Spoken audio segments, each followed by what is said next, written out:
नमस्कार, मैं हूं विक्रांत यादव और आप देख रहे हैं आपका अपना चैनल दा स्वतंत्र। हांगकांग का नया गोल्ड क्लियरिंग सिस्टम शुरू हो चुका है। दुनिया भर में इसे लेकर काफी हलचल है। दुनिया इसे इस तरीके से देख रही है कि क्या ये वैश्विक गोल्ड मार्केट में कोई गेम चेंजर बन सकता है। और जिस तरीके से चाइना के हर बड़े कदम पर नजर रहती है, तो इस कदम पर भी दुनिया की नजर है। पेपर गोल्ड पर चाइना ने पहले से ही 24 जुलाई से रोक लगा दी है। उसके बारे में हमने 7 तारीख को डॉक्टर शरद कोहली से विशेष बातचीत की थी। अगर आपने वो बातचीत नहीं देखी तो वो जरूर देखिए, क्योंकि उससे आपको समझ में आएगा कि चीन किस तरीके से सोने में काम कर रहा है। आज इस पूरे सिस्टम को समझने की कोशिश करते हैं और इससे क्या असर होगा ये भी समझेंगे। हमारे साथ जुड़ चुके हैं वित्तीय विश्लेषक डॉक्टर शरद कोहली जी। सर नमस्कार। नमस्कार विक्रांत, आपको और स्वतंत्र के सभी फॉलोअर्स, व्यूअर्स, सब्सक्राइबर्स को मेरा अभिवादन। और आपकी इजाजत से मैं शरद कोहली ऑफिशियल चैनल के भी सभी फॉलोअर्स, व्यूअर्स, सब्सक्राइबर्स को आपकी तरफ से अभिवादन करता हूं। सर बहुत बहुत शुक्रिया। सर सबसे पहले तो मैं ये जानना चाहता हूँ कि ये जो हांगकांग का नया गोल्ड क्लियरिंग सिस्टम शुरू हुआ है, क्या ये वैश्विक गोल्ड मार्केट में कोई गेम चेंजर साबित हो सकता है। और दूसरा इसी से जुड़ा हुआ कि शंघाई गोल्ड एक्सचेंज और हांगकांग के बीच डिलीवरी कनेक्ट की जो शुरुआत हुई है, इसका बड़ा रणनीतिक महत्व क्या नजर आता है।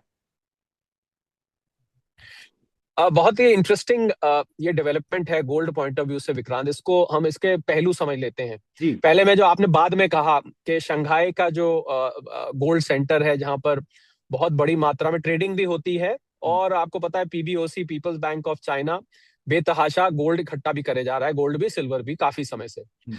तो इनके बीच में कनेक्ट ये रहेगा कि क्योंकि हांगकांग चाइना एडमिनिस्ट्रेड टेरिटरी है, हम्म। तो इनको फायदा ये रहेगा कि हांगकांग को उतना फिजिकल गोल्ड जो रखना पड़ता है एक नॉर्मली एक क्लियरिंग हाउस को, उतना नहीं रखना पड़ेगा।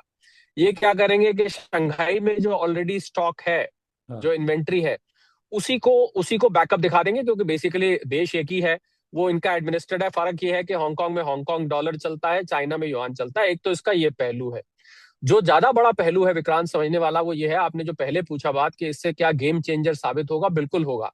हम्म। दो तीन चीजें होंगी इससे। हाँ। एक तो डी डॉलराइजेशन में, यानी कि गोल्ड और सिल्वर में आपको डी डॉलराइजेशन शुरुआत होती हुई दिख जाएगी, क्योंकि ये तो पक्का है कि हांगकांग जो है वो यूएस डॉलर में तो नहीं करने वाला है। हाँ। तो मुझे लगता है कि चाइना एक दरवाजा खोल देगा युआन हांगकांग डॉलर में ट्रेडिंग करने की, पहला। हम्म। दूसरा इससे ये होगा कि जो अभी तक प्राइस डिस्कवरी और प्राइस डिटर्मिनेशन कॉमेक्स में हो रही थी, हाँ। यूबीएस के माध्यम से, एचएसबीसी, आपके चैनल पे मैं पहले ये समझा चुका हूं हम्म। कि कैसे प्राइस डिस्कवरी, और शरद कोहली ऑफिशियल जो मेरा चैनल है उस पर भी मैं बता चुका हूं कि किस प्रकार से प्राइस डिस्कवरी होती है और प्राइस डिटर्मिनेशन होती है। बहुत संक्षिप्त में बता देता हूं कि ये जो आप एमसीएक्स पर, जो कॉमेक्स पे आप प्राइस देखते हैं, एमसीएक्स पे तो बाद में आती है, वो प्राइस से पहले एक बिडिंग होती है, नीलामी होती है। हाँ। ये जो बड़े होल्डर्स हैं, Morgan Stanley, JP Morgan, HSBC, UBS, ये बड़े, इनके पास इनका सीधा माइन से कॉन्ट्रैक्ट रहता है। जो गोल्ड प्रोड्यूसर्स होते हैं उनसे ये उठा के, और ये उसकी ऑक्शन कराते हैं। हम्म। ऑक्शन के बाद जो ऑक्शन में कीमत निर्धारित होती है, उस कीमत से एक तरह से वो सिरा होता है को पकड़ के कॉमेक्स में ट्रेडर शुरू कर देते हैं। अब ये सारा प्रोसेस इतनी जल्दी होता है कि ना तो इसका आम आदमी को पता लग पाता है, और ना ही आप इसका छोर पकड़ सकते हैं कि कहां से ये प्राइस निकली। बस हम्म। एक बार जब वो हो जाता है, उसके बाद वो ट्रेडिंग शुरू हो जाती है। फिर उसके बाद डिमांड सप्लाई के जो फैक्टर्स हैं वो इसको टेक ओवर कर लेते हैं, प्राइस को। जी। तो होगा ये कि प्राइस डिटर्मिनेशन और प्राइस डिस्कवरी, जो दूसरा पहलू गेम चेंजर हाँ। बताने जा रहा था, वो अब आपको चाइना और हांगकांग उसमें करता हुआ दिखाई देगा। ये बहुत बड़ी बात है। और मुझे तो ये भी नजर आ रहा है विक्रांत, बड़ी बात कहने जा रहा हूं, हाँ। कि वो दिन दूर नहीं है जब कॉमेक्स को न्यूयॉर्क में चाइना की प्राइस हांगकांग की प्राइस को देख के अपनी प्राइस खोलनी पड़ेगी। हाँ। ये मैं आपको एक बड़ी बात, ये मुझे भविष्य में दिखाई दे रहा है, क्योंकि जो वॉल्यूम चाइना इकट्ठा कर रहा है और जिस वॉल्यूम पे चाइना ऑपरेट करेगा, वो मुझे लग रहा है वो यूएस को पीछे छोड़ देगा, पहली बात। दूसरी बात मैंने आपको डी डॉलराइजेशन का बताया। तीसरी बात मैंने आपको प्राइस डिस्कवरी और प्राइस डिटर्मिनेशन की बताई। और हाँ। चौथी बात, यूएस ने अपनी प्राइस हांगकांग क्लियरिंग हाउस से अलाइन नहीं करी, हाँ। तो फिर हांगकांग क्लियरिंग हाउस अपनी दूसरी प्राइस चलाएगा। तो जिस प्रकार आपको अभी क्रूड ऑयल, आप ध्यान दीजिए, एक हाँ। ब्रेंट क्रूड होता है, एक दुबई का क्रूड होता है, एक वेस्टर्न टेक्सास एसोसिएट क्रूड हो, इंटरमीडिएट क्रूज होता है। आपने देखा ब्रेंट का भाव इस समय जैसे 78-79 चल रहा है, WTI का भाव 74 चल रहा है, लाइट क्रूड जो सऊदी अरेबिया दुबई का है उसका भाव कुछ और, तो इसको हम सारे को मिला के क्रूड बास्केट बोलते हैं। हाँ। इसी प्रकार हांगकांग का शुरू होने के बाद आपको वैश्विक स्तर पर, अभी तक तो हम भारत में बात करते थे विक्रांत, आपको याद होगा सराफा बाजार वाले कहते थे यार MCX पे कुछ और रेट है, हाँ। चेन्नई में कुछ और रेट है, कोलकाता में कुछ और रेट है, दिल्ली में कुछ और रेट है, तैयारी में कुछ और है, स्पॉट गोल्ड में कुछ और है, वगैरह वगैरह, ज्वेलर्स कुछ और लेते हैं, थोड़ा थोड़ा फर्क।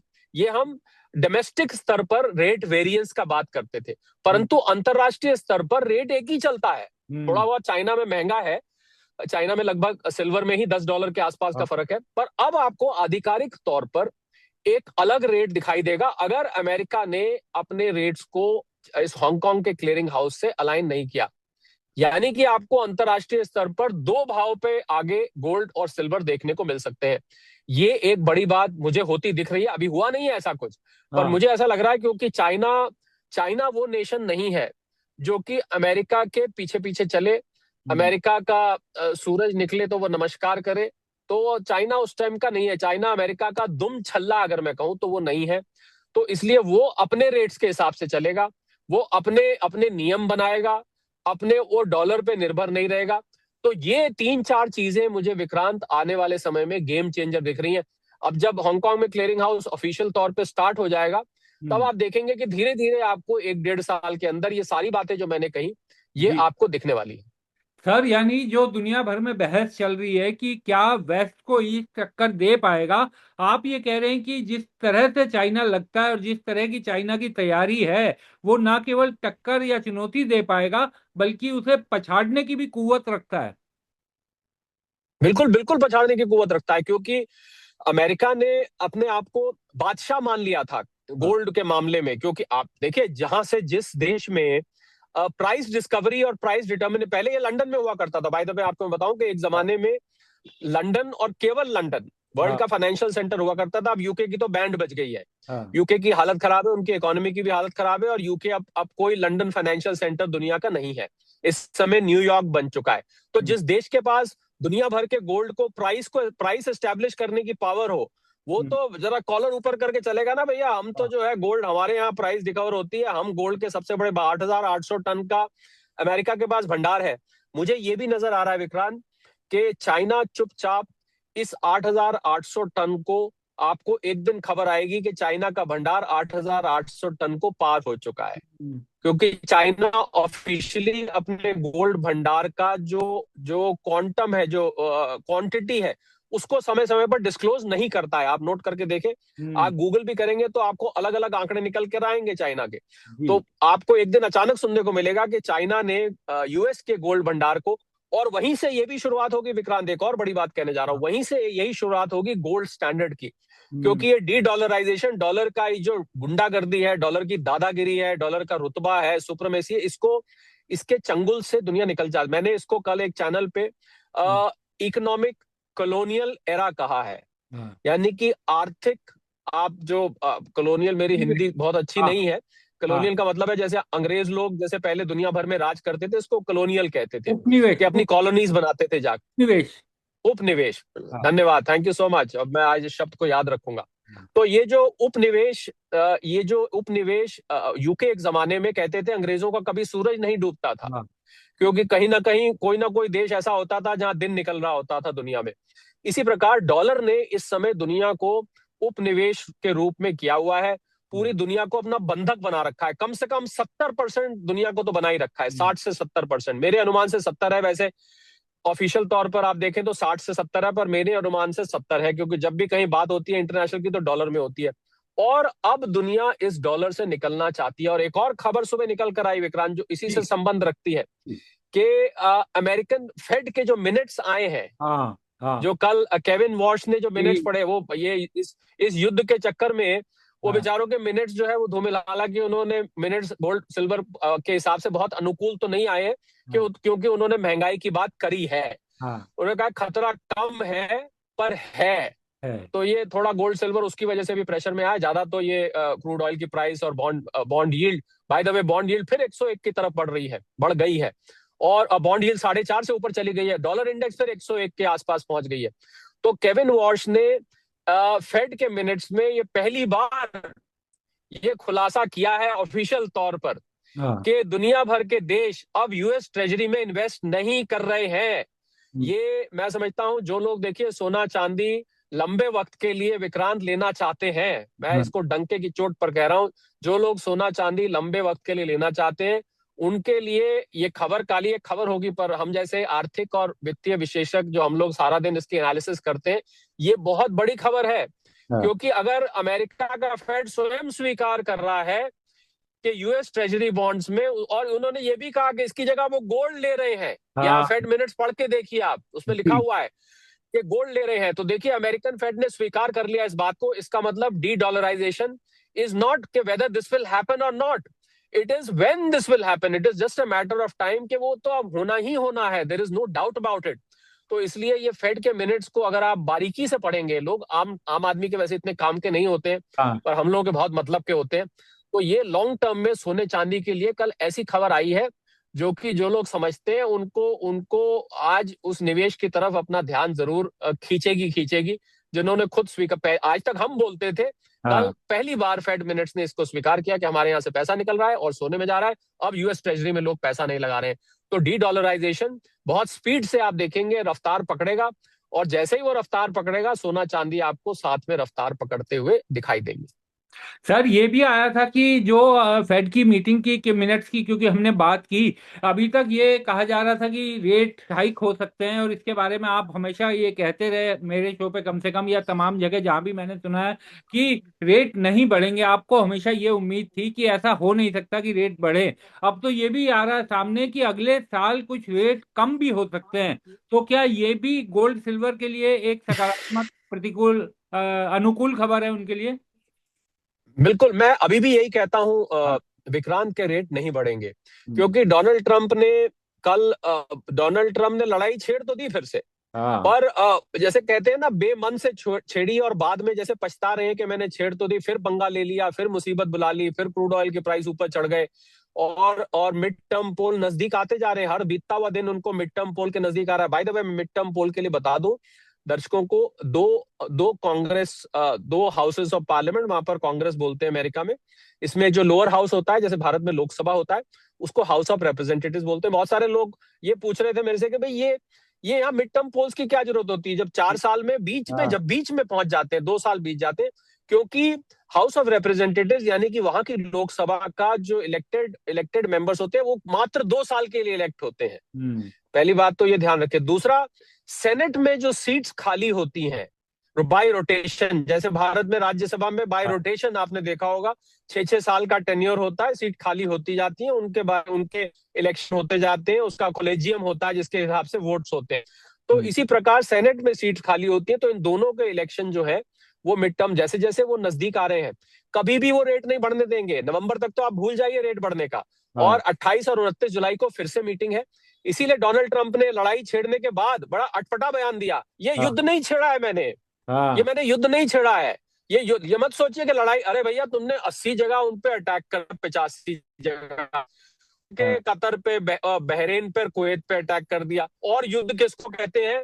क्या बैठ के गाल पे फेदर वेट, गाल, वो जो वो पहले मुगले आजम का डायलॉग, वो गाल पे अनारकली जो है वो फेर रही होती थी, चिड़िया का पंख, मोर का पंख, आपने देखा होगा वो सीन बड़ा। हाँ। अरे आप उनके ऊपर मिसाइल गिरा रहे हैं, आप उनके ऊपर ड्रोन गिरा रहे हैं। उन्होंने आपका MQ ड्रोन गिरा दिया, 300 करोड़ रुपए का ड्रोन आपका गिरा दिया। और लड़ाई किसको कहते? नहीं नहीं, ये नहीं है। और सब कुछ जो भी होगा बहुत जल्दी हो जाएगा, खत्म हो जाएगा। तो ये डोनाल्ड ट्रंप इस समय फंस गए। वो वहां गए हुए थे तुर्की में, और हाँ। तुर्की में उन्होंने नेटो के समिट में जरा अपनी दिखानी थी, आई एम डोनाल्ड ट्रंप, मैं जो कहूंगा मैं इनको करूँ, तो अपनी साख दिखाने के लिए उन्होंने फिर से ये लड़ाई छेड़ी। और वो डर गए थे क्योंकि जनाजे में किल ट्रंप के पोस्टर्स वहां पर खड़े हुए थे। हम्म। उनको लगा कि इतना बड़ा हजूम वहां पर उभरा। उन्होंने ये कहा कि मैं उनके मारने वालों की लिस्ट में टॉप पर हूं। तो उन्होंने इस खुंदक में डर कह लीजिए, खुंदक कह लीजिए, घृणा कह लीजिए, द्वेष कह लीजिए, जो मर्जी कह लीजिए, हम्म। इसकी इस वजह से दोबारा कर तो दिया उन्होंने, पर उनको हाँ। पता है कि जो वो कर रहे हैं वो नैतिक तो रूप से ठीक नहीं है। अमेरिका में लोग उसको स्वीकार नहीं कर रहे हैं। हम बार बार एक ही, हम उनको परमाणु बम नहीं बनाने देंगे, हम उनको अरे भाई, उनके पास 450 किलो का यूरेनियम है, ठीक है। हाँ। उनके पास वो एनरिच उसको जब मर्जी के कर सकते हैं, आप वो निकाल तो के नहीं, ठीक है। आपने समझौता किया, समझौता तो वो अब खिड़की के बाहर फेंक दिया गया है, उन्होंने खुद ही कह दिया कोई एमओयू एमओयू नहीं है, सब बेकार की बात है। मुझे लगता है कोई हमने अपना टाइम वेस्ट किया, ये भी उन्होंने कहा है। तो हाँ। मुझे लग रहा है कि अब डोनाल्ड ट्रंप को हर बीतते हुए दिन के साथ उस इलेक्शन की चिंता है, तो कभी वो रेट नहीं बढ़ने देंगे। हम्म। और ये जो 28-29 जुलाई को फिर से फेड की मीटिंग है, बाय द वे, जैसे हम लोग एमपीसी कहते हैं, मॉनेटरी पॉलिसी कमेटी, वहां पर इसको एफओएमसी कहते हैं। तो हाँ। एफओएमसी की फिर से मीटिंग है 28-29 जुलाई को। आप देखिएगा उसमें कमेंट आएगी। और ये क्रूड ऑयल के बड़े, आपने देखा जब से उन्होंने ये बयान दिया है कि भाई ये लड़ाई जल्दी ज्यादा नहीं चलेगी, पूरी लड़ाई नहीं है, तो सोने ने कुछ रिकवर भी किया है, जो हाँ। एकदम चार बिल्कुल। हजार हम्म। 50 से भी नीचे चला गया था। अब वो रिकवर करके $4100 के ऊपर आया इस समय जब हम बात कर रहे हैं, क्योंकि लोग पूछते हैं, तो इस समय 2 बजे का समय है। और हाँ। आज 9 जुलाई का दिन है, हाँ। जब मैं इस पर ये बात बोल रहा हूँ। आपने कहा था कि लोग पूछते हैं, टाइम जी। स्टैंप लगा दिया करिए, इस समय बिल्कुल ठीक बात है, मैं खुद भी ऐसा ही मानता हूँ। हाँ। तो यहाँ से रिकवर करेगा। और आप मुझे फेड, अगर देखिए, अगर ये जो सोने चांदी के सट्टेबाज हैं, हाँ। अगर फेड के मिनट्स के उस वाली लाइन को देखते, हाँ। तो उस लाइन को समझते और हाँ। देखते, तो इस समय सोना $5000 क्रॉस कर जाता, जिसमें उन्होंने कहा कि अब अमेरिका में लोग निवेश नहीं कर रहे हैं, उसकी जगह सोने में निवेश कर रहे हैं। ये हम्म। बहुत बड़ी बात निकल के आई है विक्रांत। और ये छोटी बात, ये बात समझ, जैसे जैसे बात समझ में बैठेगी, हाँ। आपको सोना चांदी यहां से चाल पकड़ता हुआ दिखाई देगा। सर बिल्कुल। और एक और चीज सर, मैं जो हांगकांग का अपना जो क्लियरिंग इस पे बात कर रहे थे, इसमें एक और चीज जो सामने आई है कि 2000 टन से ज्यादा का वहां पर स्टोरेज क्षमता बनाने का लक्ष्य की भी बात की जा रही है कि 2000 टन से ज्यादा का स्टोरेज व्यवस्था रहेगी। तो इसकी तुलना वेस्ट से किस तरीके से की जा सकती है सर? क्या उसी तर्ज पर, उसी टक्कर का ये स्टोरेज कैपेसिटी रहेगी? बिल्कुल, देखिए, स्टोरेज कैपेसिटी तो को बहुत मुश्किल, उसके लिए आपको वॉल्ट बने होते हैं, उसके लिए आपको एक प्रॉपर, समझिए, बंकर बनाया जाता है। हांगकांग में मुझे कई दफे जाने का मौका मिला कामकाज के सिलसिले में। जी। हांगकांग के दो हिस्से हैं, एक उसका आइलैंड एरिया है जिसको हांगकांग सेंट्रल कहते हैं, एक उसका एरिया जिसको सिमसाशुई कहते हैं। वो सिमसाशुई में हम्म। थोड़ा सा पुराना हांगकांग है, तो ज्यादा फाइनेंस सेंटर है वो सेंट्रल में है, जहाँ हमारे कॉर्पोरेट ऑफिस है। तो वहां पर मुझे लग रहा है सेंट्रल एरिया में हांगकांग इसको बनाएगा, और बड़ा बनेगा। 2 टन तो कोई बहुत ज्यादा नहीं है, पर इसको ज्यादा इंपॉर्टेंट बात विक्रांत ये है कि इसको वो शंघाई के स्टोरेज से लिंक हाँ। दिया क्लिक जाएगा। कर रहे हैं, बिल्कुल। क्योंकि एक ही है, एडमिनिस्ट्रेशन एक ही है, तो अगर वो इतना नहीं भी रखते हैं तो फर्क नहीं पड़ता, क्योंकि शंघाई में बहुत गोल्ड पड़ा हुआ है। आपको जब भी आप क्लियरिंग हाउस बनाते हैं, हाँ। कमोडिटी एक्सचेंज बनाते हैं, तो आपको गोल्ड का बैकअप रखना पड़ता है, क्योंकि क्योंकि ऑप्शन ये होता है डिलीवरी में, ट्रेडिंग में, कि कोई भी ट्रेडर जाके डिलीवरी ले सकता है। आप एमसीएक्स में भी अगर चाहें तो डिलीवरी एमसीएक्स से ले सकते हैं, उसमें समय लगता है, प्रोसीजर थोड़ा सा लंबा है, वो अलग बात है। पर हम्म। आप तो आपको बैकअप इसमें रखना पड़ता है। तो बिल्कुल 2000 टन इकट्ठा करेगा। अरे, मुझे ऐसा लग रहा है कि आने वाले 2-3 साल में चाइना का जो भंडार है वो 10,000 टन से भी ज्यादा होने वाला है। 1,000 टन प्रति वर्ष खरीद रहा है, पर भारत तो फिर भी नहीं मात दे पाएगा। जो 30,000 टन का भारत के पास हाँ। अनआधारित आधिकारिक रूप से जो जो घरों में लोगों के है, वो अभी भी हम उनसे बहुत आगे हैं। मैं तो उस दिन की इंतजार कर रहा हूं जिस दिन भारत का 30,000 टन का आधिकारिक रूप से सामने आ जाए, तो हम बादशाह बन जाएंगे। करेंसी वैल्यूएशन जब गोल्ड स्टैंडर्ड आएगा विक्रांत। हाँ, बिल्कुल ठीक बात की सर। तो यानी सर, इस खबर को केवल गोल्ड ट्रेडिंग में एक बड़ा कदम नहीं देखना चाहिए, बल्कि ये वैश्विक आर्थिक शक्ति संतुलन बदलने की दिशा में भी एक बड़ा कदम दिखाई दे रहा है। बिल्कुल बिल्कुल, बड़ा कदम दिखाई दे रहा है। अमेरिका की जो बादशाहत है इस हम्म। गोल्ड सिल्वर की कीमतें तय करने में, उस बादशाहत को ये समाप्त करेगा। ईस्ट एशिया में एक बड़ा ट्रेडिंग सेंटर खुल जाएगा। और हो सकता है इसमें भारतीय भी, यहाँ से भी, हमारे भी जो ट्रेडर्स हैं, हो सकता है ये भी वहां जाके ट्रेड करने लगे, कि हमारे देश से नजदीक है। टाइम डिफरेंस यहाँ से, हमारे से हांगकांग 2.5 घंटे आगे है। इस हम्म। समय अगर हमारे यहाँ 2 बजे हैं, तो वहां पर दिन के 4:30 बजे हैं। क्योंकि 2.5 घंटे आगे है, तो टाइम डिफरेंस भी इतना नहीं होगा। अभी तो दिन रात का फर्क है, तो आपको दिक्कत होती है। पर जब टाइम हमारे नजदीक आ जाएगा मामला, तो मुझे लग रहा है भारतीय भारतीय ट्रेडर्स भी इसमें पार्टिसिपेट कर पाएंगे, ऐसा मैं मान के चल रहा हूँ। सर एक सवाल, क्या इसे गोल्ड स्टैंडर्ड 2.0 माना जाए सर, इस शुरुआत को? बिल्कुल, गोल्ड स्टैंडर्ड 2.0 तो विक्रांत तभी शुरू हो गया था जब सेंट्रल बैंक्स ने अमेरिका ट्रेजरी को बेचकर, यूएस डॉलर के एसेट्स को बेचकर सोना इकट्ठा करना शुरू किया था। तो 2.0 तो शुरू हो चुका है। मैंने आपको फिर कहा, दोहराता हूं, इट इज नॉट कि वेदर दिस विल हैपन और नॉट, it is now that when this will happen. बस हमें ये देखना है कि कब होता है, और जल्द होगा। डोनाल्ड ट्रंप ऐसी हरकतें करते रहे और जल्दी होगा। सर, एक अंतिम सवाल आपसे जानना चाहूंगा कि इस बदलते गोल्ड इकोसिस्टम में भारत की भी कुछ भूमिका नजर आती है सर? कैसे इसका फायदा उठा सकता है? कैसे क्या किया जा सकता है? भारत के लिए कोई इसमें मौका आपको दिखाई देता है? देखिए, मुझे अगर आप पूरी तरह मेरे ऊपर छोड़े विक्रांत, तो जिस जी। प्रकार भारत में गोल्ड का भंडार है, तो हाँ। कायदे से सेंटर तो हमारे यहाँ खुलना चाहिए, है ना। हाँ। हम क्यों नहीं खोल सकते ऐसा क्लियरिंग? हम बिल्कुल। इतना इतना बड़ा, हमारे पास दुनिया का सबसे बड़ा भंडार है। हाँ। सिर्फ फर्क ये है कि वो आधिकारिक तौर पे नहीं है, वो हाँ। घरों में लोगों के है, वो गद्दे के नीचे है, वो मंदिर में, घर में भगवान की मूर्ति के पीछे है, वो लॉकर में है, वो गेहूं की उस बाल्टी के अंदर कहीं रखा हुआ है, वगैरह वगैरह। हाँ। आधिकारिक तौर पर अगर सामने आ जाए तो भारत सबसे बड़ा ट्रेडिंग सेंटर बन सकता है। और हम्म। मैं तो चाहूंगा, देखिए, गिफ्ट जो बना है, गिफ्ट सिटी, मुझे जी। अभी मैं हाल में वहां होके हाँ, आया, बिल्कुल। जो अहमदाबाद में बना है। वो हाँ। गिफ्ट फाइनेंशियल सेंटर बनाने का पर्पज ये है कि भारत भी एक फाइनेंशियल हब बन के आए, जिस प्रकार एक जमाने में लंदन होता था। हम्म। आज की तारीख में न्यूयॉर्क है, कुछ हद तक स्विट्जरलैंड में ज्यूरिक है, हाँ। और इधर सिंगापुर और हांगकांग कुछ हद तक है। हम्म। भारत को, मुझे लगता है, पहल करनी चाहिए कि भारत एक ऐसा बड़ा इंटरनेशनल क्लियरिंग सेंटर और एक अंतरराष्ट्रीय एमसीएक्स, अंतरराष्ट्रीय एक्सचेंज बन जाए। हाँ। मैं तो चाहूंगा कि भारत में बने, पर अब हांगकांग पहल कर रहा है। ये तो जो बनाने वाले हैं, जो ऊपर के लोग हैं, उनकी जिम्मेवारी है, वो इसको किस तरीके से देखते हैं। मेरी दिली इच्छा तो ये है कि ऐसा भारत में बनना चाहिए। बिल्कुल सर। सर, एक छोटा सा सवाल और, ट्रम्प की कल जब हम बात कर रहे थे आपके साथ कि आप तब बड़े निश्चित, आप आश्वस्त थे कि ट्रम्प जो बोल रहे हैं वैसा नहीं होने जा रहा, उनके बयान केवल और केवल मार्केट को हिलाने डुलाने के लिए है। कल के उनके बयान और बाद में जिस तरीके से वो पलटे, तो साफ हो गया कि बयान केवल और केवल कुछ कुछ बाजार को हिलाने के लिए ही थे। क्योंकि क्योंकि ऐसा एक बार नहीं हुआ है ना विक्रांत, इसके पीछे तो पूरी हिस्ट्री, आप पिछले 4 महीने युद्ध के अगर उठा के देखेंगे, कितनी बार उन्होंने बयान दिया, अब हम खत्म कर देंगे, उनकी उनकी सिविलाइजेशन खत्म कर देंगे, उनको तबाह कर देंगे, ये कर देंगे। फिर अगले दिन, नहीं नहीं, वो उन्होंने कहा कि ईरान के लोग बीमार मानसिकता के हैं, और हाँ। उसके बाद आज सुबह कहते हैं ईरान के लोग अच्छे हैं। हाँ। तो वो ट्रम्प की किस बात पे यकीन करें, हमें मुझे ये नहीं समझ में आता है कि हाँ। ट्रम्प की किस बात पे यकीन किया जाए, ये बुरी बात पे किया जाए कि अच्छी बात पे किया जाए। तो बाकी एक चीज पक्की है विक्रांत, जी। अब वो ये लड़ाई बेमन से लड़ रहे हैं, जो उन्होंने हमले किए हैं कल हाँ। परसों किए, ये हाँ। अब वो बेमन से कर रहे हैं, ये उनको जबरदस्ती करने पड़ रहे हैं। ये अब एग्रेसिव एग्रेसिव मूड में नहीं कर रहे हैं, ये कर रहे हैं क्योंकि उनको अपनी साख बचानी है। उनको एक एक नेटो में पॉइंट प्रूव करना था। कभी नेटो को गालियां दे रहे थे, कल नेटो के एक साथ हो गए, नहीं नेटो बड़ा अच्छा है, नेटो के साथ हम मिल के करेंगे, ये करेंगे। कुछ भी, कोई भी चीज कंसिस्टेंट नहीं है, कोई बयान, कोई अप्रोच, कोई भी पॉलिसी, कुछ भी कंसिस्टेंट नहीं है।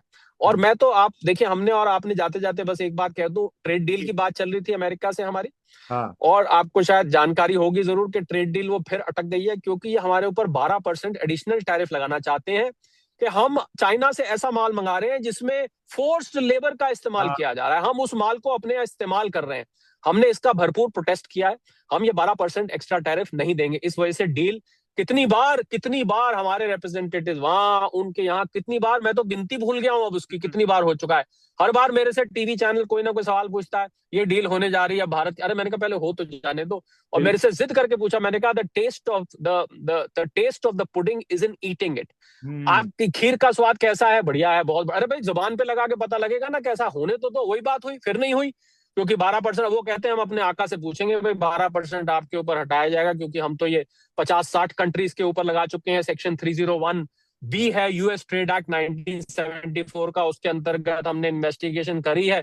पता लगा आप ऐसा कच्चा माल इस्तेमाल कर रहे हैं जिसमें जिसमें जो अपना अमेरिका से आ रहा है वीगर मुस्लिम्स, हाँ। उसमें फोर्स लेबर कराई जा रही है, जो भी कराया जा रहा है, हाँ। ऐसा माल आप लगा रहे हैं। हमने कहा हमारे यहाँ कोई फोर्स लेबर इस्तेमाल नहीं हो रही, ना हमें कोई जानकारी है, ना कोई ऐसा तथ्य है, और हमारे ऊपर क्यों लगा रहे हैं? आपने लगाना है, आप चाइना के ऊपर लगाइए। तो कुल मिला के, और उन्होंने कहा ट्रम्प से बात, तो ट्रम्प की, मुझे किसी, मैं आपको पहले भी कहा, मुझे किसी बात पे यकीन नहीं है। मुझे वो कुछ भी कह दें यकीन नहीं है। तो इसलिए इसलिए बस एक बात पे यकीन जरूर है कि जाने से पहले ये जितने भी टाइम ये सत्ता में रहेंगे, ये दुनिया में ऐसी उथल पुथल मचा के जाएंगे जिसको रिपेयर करना लगभग लगभग असंभव हो जाएगा। और अल्टीमेटली सोने चांदी वालों का अल्टीमेटली फायदा होके जाना है। मैं सोने चांदी से आपने बात शुरू करी थी तो वहीं पर समाप्त करता हूँ। बहुत बहुत शुक्रिया शरद सर, आप हमारे साथ जुड़े, चर्चा में शामिल हुए, बहुत बहुत शुक्रिया। Thank you.